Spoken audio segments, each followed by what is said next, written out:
할렐루야, 좋은 아침입니다. 오늘은 어린이날입니다. 영상을 보시는 분들 중에서는 한 분도 어린이가 없을 거라 믿어 의심치 않습니다. 그럼에도 우리는 신앙인인지라 하나님은 우리에게 어린아이와 같이 순전하고 순수한 마음으로 주님을 쫓고 따르며 사랑하기를 원하고 계세요. 날이 갈수록 조금 더 약삭빠르고 약은 인간이 아니라 하나님 앞에서 순수하고 그 순수함을 세상 앞에 드러낼 수 있는 귀한 영혼 되면 좋을 것 같습니다. 오늘도 우리의 순수한 신앙을 지키기 위해서 말씀 보려 합니다. 설교는 아침 시간 역대하 6장 말씀입니다. 여러분 스마트폰 다 사용하시죠? 스마트폰은 그냥 작은 컴퓨터와 같아요. 다양한 기능, 우리가 평생 써도 다 알 수 없는 기능들이 많이 내장되어 있습니다. 그런데 이 스마트폰을 들고도 통화와 문자를 주고받는 용도로만 사용한다면 스마트폰을 쓰는 것이 낭비인 것 같은 느낌이 좀 들어요. 그냥 주 업무가 통화와 문자라면은 좋은 폴더폰을 구매해서 쓰는 것이 더 낫지 않나라는 생각을 할 때가 좀 있습니다. 기계도 만든 사람의 의도가 있기 때문에 그 의도를 잘 따라 사용하면은 효율을 높일 수 있고 나에게 정말 유용하게 사용될 수 있습니다. 그런데 하나님의 일은 안 그럴까요? 하나님도 모든 일에 기획 의도가 있으십니다. 그냥 창조하시고 그냥 만드신 것이 아니에요. 오늘 본문에 등장하는 성전도 마찬가지입니다.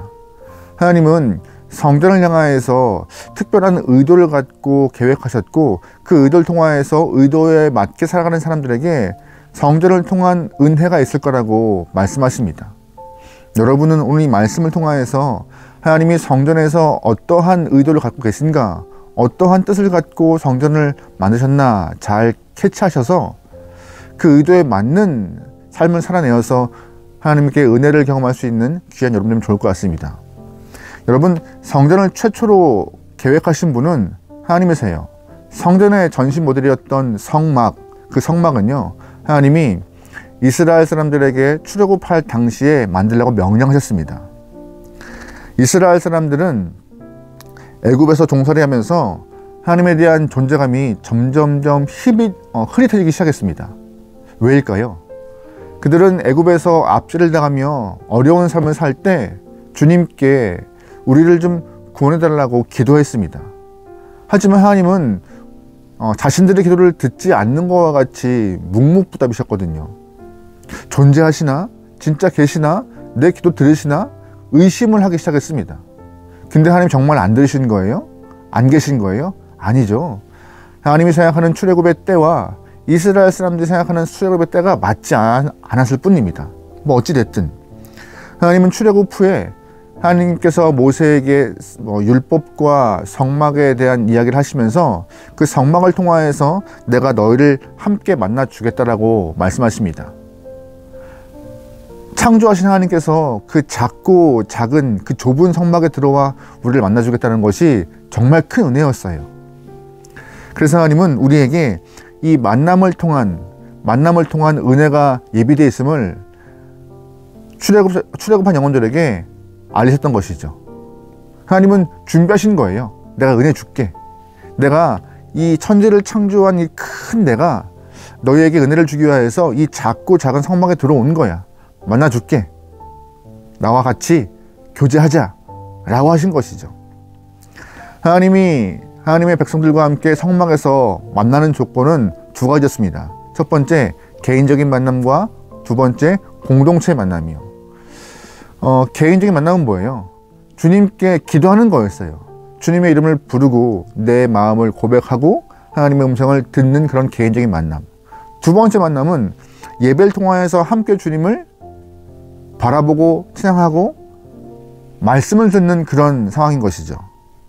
그래서 우리는 하나님의 만남을 통하여서 지금도 예배를 통하여서 전체 공동체가 하나님을 같이 바라보며 또한 기도하는 가운데 주님을 개인적으로 또 찾고 주의 음성을 들을 수 있는 만남이 지속돼야 하는 것입니다. 그 의도가 분명한 것이 성전이고 그러한 의도에 맞게 우리가 살아낼 때에 성전을 통한, 교회를 통한 은혜가 있다 없다? 있다라고 오늘 본문은 말해요. 그런데 만약 우리가 하나님과의 만남이 성전의 주된 기능과 의도인데 그 의도에서 어긋나 하나님과의 만남이 아닌 다른 과의 만남을 더 추구한다면요, 의도에 맞지 않는, 의도의 그 뜻에 맞지 않는 활용법을 경험하고 있기 때문에 오히려 받아야 될 은혜를 못 받고 있는 안타까운 삶이 될 수 있는 것입니다. 여러분, 그러기에 여러분의 삶에서 성전, 지금의 교회 안에 하나님의 은혜를 주고 싶어하는 그 만남의 기회를 많이 만들기 소망합니다. 예배를 통하여서, 기도를 통하여서 주님을 대면하고 만나고 찾고 부르짖고 간구하여서 들을 수 있는 그런 만남의 기회들, 그래야 내가 이 주님의 계획 가운데 약속하신 성전을 통한, 교회를 통한 은혜가 체험될 수 있는 것입니다. 예수님이 공생애에서 가장 놀라운 사건 중에 하나가 무엇이냐? 성전을 정화하는 사건이었어요. 격한 모습으로 성전에 있는 장사들을 내쫓으시면서 하신 말씀이 내 아버지의 집은 만민이 기도하는 집이라고 선포하셨죠. 그렇게 말씀하신 이유는 뭐예요? 하나님이 의도하신 그 성전의 고유 기능, 만남을 위하여서 기도할 수 있는 장소가 성전인데 그 의도에 맞지 않게 장사치들이 판을 치며 하나님의 집을 망치고 있다라고 예수님은 성내신 거예요. 그러면서 너희가 성전의 본래의 기능, 하나님의 의도하심을 회복해야지만 된다라고 성전 정화 성소를 하신 것이죠. 오늘 본문은요, 솔로몬이 성전 건축을 끝내고 봉헌식을 마친 다음에 하나님 앞에 기도하는 모습이에요. 근데 기도하면서 솔로몬이 이러한 마음으로 기도해요. 하나님의 백성들이 주님과의 만남을 위하여서 성전에 나와 기도할 때 그들의 소리를 들으시고 그들의 마음을 위로해 달라고 그렇게 먼저 기도하고 있습니다. 솔로몬도 정확히 알고 있던 것이에요.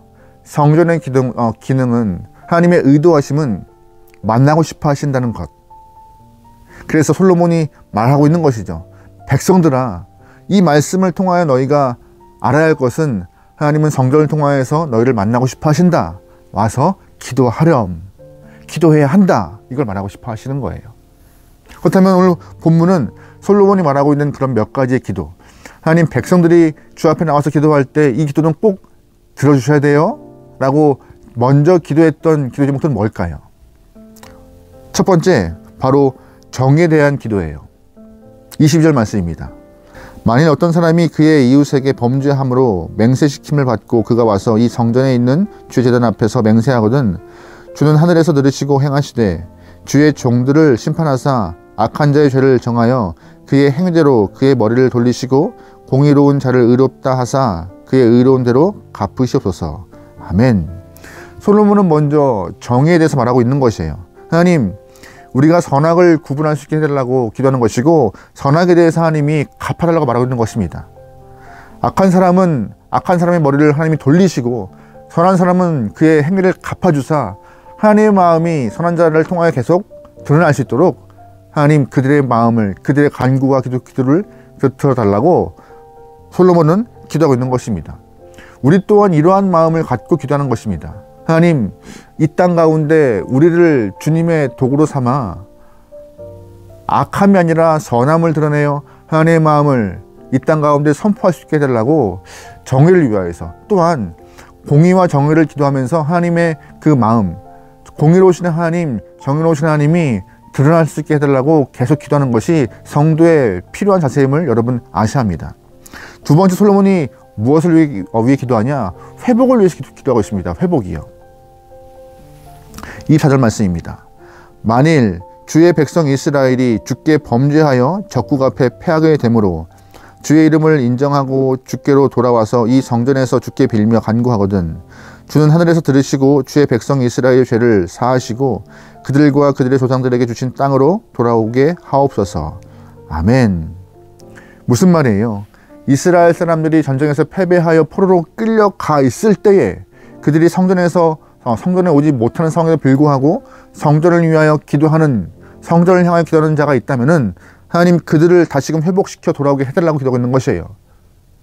하나님을 향하여서, 성전을 향하여서, 주의 은혜를 향하여 간구하는 모든 자의 소리를 외면치 마시고 그의 기도를 들으시고 그들을 다시 본국으로 복귀하여 삶을 회복시켜달라고 희망을 주님께 간구하고 있는 것입니다. 우리도 이러한 마음을 갖고 기도하는 것이 필요해요. 우리의 삶이 주님 앞에 매번 나와서 기도할 수 없고 예배할 수 없는 상황이 놓일 때가 있어요. 그럴 때 하나님, 내가 주님 앞에 나와서 주님을 대면하고 예배하고 찬양하고 싶고 기도하고 싶지만 상황이 이렇습니다. 하나님 회복시키시고 다시금 주를 대면할 수 있도록 나의 상황을 이끌어달라고 기도함이 좀 필요한 것 같아요. 내 삶의 영적인 회복을 위하여서 기도하는 모습이 꼭 필요합니다. 세 번째, 솔로몬은 많은 사람들의 산업을 위하여서 기도하고 있습니다. 20절 말씀이에요. 만일 그들이 주께 범죄함으로 말미암아 하늘이 닫히고 비가 내리지 않는 주의 벌을 받을 때 이곳을 향하여 빌며 주의 이름을 인정하고 그들의 죄에서 떠나가거든 주께서는 하늘에서 들으사 주의 종들과 주의 백성 이스라엘의 죄를 사하시고 그 마땅히 행할 선한 길을 가르쳐 주시오며 주의 백성에게 기업으로 주신 주의 땅에 비를 내리옵소서. 아멘. 무슨 말이에요? 하나님, 그들의 산업과 생업을 보호해달라고 하는 기도예요. 다시 말해서 이스라엘 땅은요, 하나님이 허락하신 비가 오지 않으면요 살 수 없는 척박한 땅이에요. 그래서 하나님이 때에 따라서 허락하시는 이른 비와 늦은 비, 그것이 은혜와 축복입니다. 만약 그런데 자신들의 죄 때문에 범죄함으로 하늘이 닫혀버려서 비가 내리지 않는 징벌을 받게 된다면은 그들의 삶은 치명적으로 위험해지는데, 죄를 범한 사람들이 자신의 죄를 깨닫고 주님, 우리가 죄를 지어서 이렇게 주 앞에 나와서 용서를 간구합니다. 우리를 용서하시고 하늘문을 열어서 비를 내려달라고 기도하면은 그들의 기도를 들어서 그들의 생업을 보호해달라고 솔로몬이 먼저 기도하는 것이에요. 생업을 위한 기도, 주님 외면치 마시고 그들의 삶을 위하여서 주님 은혜 허락해달라고 솔로몬은 말하고 있는 것이죠. 우리도 이러한 마음이 필요한 것입니다. 우리 또한 삶의 여러 가지 문제와 생업들을 놓고 기도할 때가 많아요. 하나님, 내 직장이, 내 사업이, 내 일터가, 우리의 만남을 갖고 있는 여러 가지 거래처 사람들을 대하는 문제를 놓고 기도할 때가 많죠. 기도하셔야 해요. 인간적으로 풀어가면 답이 없어요. 하늘을 바라보면서 주 앞에 기도하고 간구할 때 하나님은 알맞은 때에 알맞은 답을 주시는 분이십니다. 솔로몬은 그걸 알고 먼저 기도하는 거예요. 비가 필요한 이스라엘 땅에 비를 주시는 하나님의 은혜를 떠올리며 너희도 너희 생업을 위해 기도하는 거 기억해라. 기도해야 한다. 우리도 필요합니다.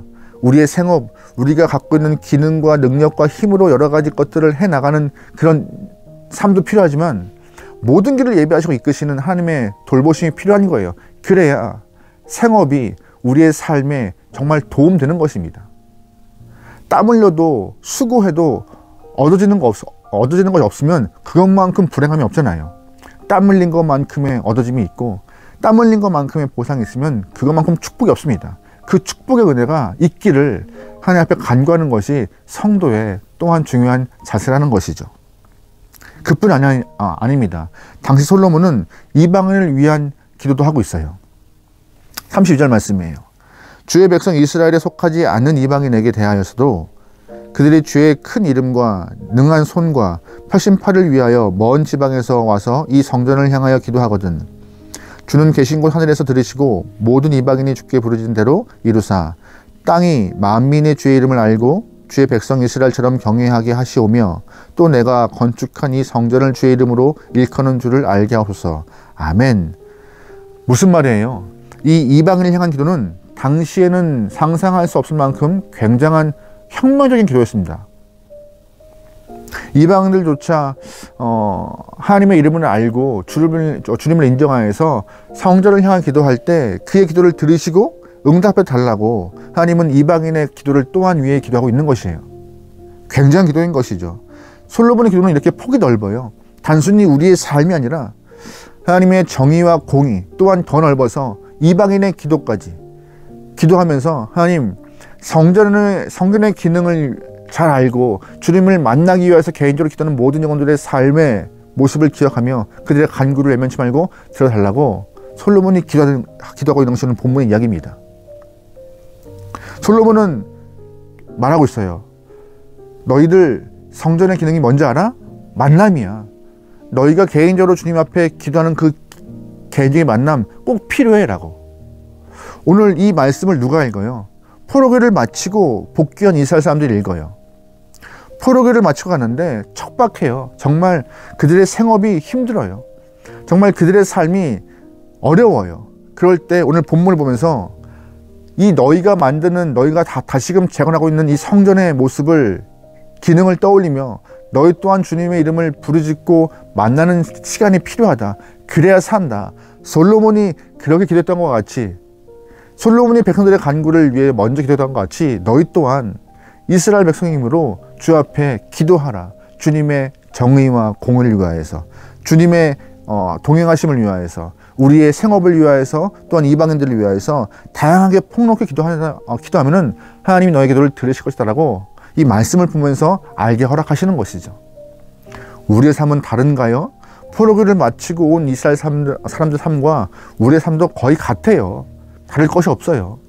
이 땅에 발붙이고 살지만 매일이 매일이 어려운 시험 같아요. 어디 하나 쉬운 날 없는 것 같습니다. 겹겹이 쌓여있는 문제와 또한 예상치 못한 여러 가지 일들, 많은 문제가 산적해는 우리의 삶이지만 하나님 이걸 우리가 어떻게 풀어요? 하는 그런 망망한 삶이지만 오늘 본문은 말해요.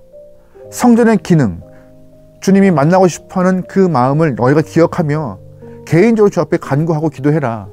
그래야 주님이 들으시고 해결하실 것이다라고. 여러분 삶에서 주님을 잘 만나고 계신가요? 일주일에 한 번쯤은 교회에 나가셔서 주님 만나시겠죠. 공동체 안에서. 하지만 개인적으로 주님을 만나고 계세요? 여러분의 삶에서 개인적으로 주님을 만나는 시간이 꼭 있길 소망합니다. 하루 24시간 중 떼어놓는 특별한 시간이 있으면 좋겠고, 아니면 가능하시면 여러분이 섬기는 교회에 나가서 주님을 좀 찾고 부르짖어 보세요. 하나님, 나왔습니다. 하나님, 주님을 만나기 위해서 이렇게 나와 있습니다. 라고 한번 주님을 불러보세요. 의도에 맞게 만들어진 모습을 우리가 행할 때 하나님은 그 의도에 맞는 은혜를 허락하시는 것입니다. 오늘 하루의 삶이 여러분이 주님을 좀 만날 수 있는 귀한 날들을 소망합니다. 특별히 오늘 5월 5일 어린이날로서 좀 쉬는 날이잖아요. 좀 여유 있는 날. 이럴 때 개인적으로 좀 정비하시면서 쉼도 갖는 것이 필요하지만 또한 주님을 부르짖을 수 있고 찾을 수 있는 여유도 조금 있는 시간입니다. 오늘 같은 날 주님을 좀 더 불러보시죠. 오늘 같은 날 주님을 더 한번 찾아보시죠. 그래서 주님과의 만남이 어색하지 않고 주님과의 만남이 행복할 수 있는 저와 여러분의 삶이 되기를 주님으로 축원합니다. 아멘. 기도하시겠습니다. 하나님, 이 땅에 발을 딛고 사는 저희들이지만 주님을 향하여서 얼굴을 들고 주님의 이름을 부르고 살아가는 영혼 되게 하소서. 하늘을 바라볼 때, 주님을 만날 때에, 주님과 대화할 때에 우리의 삶이 나아지고 행복해지고 또한 우리의 삶이 더욱더 전진하라 믿습니다. 주님이시여, 언제나 우리를 위하여서 귀를 쫑긋 세우고 계신 하나님의 마음을 떠올리며 다른 것을 향하여 간구하지 않고 주님을 향하여 믿음으로 간구할 수 있는 귀한 영혼 되게 허락하소서. 오늘 하루를 맡기오며 예수님의 이름으로 기도합니다. 아멘.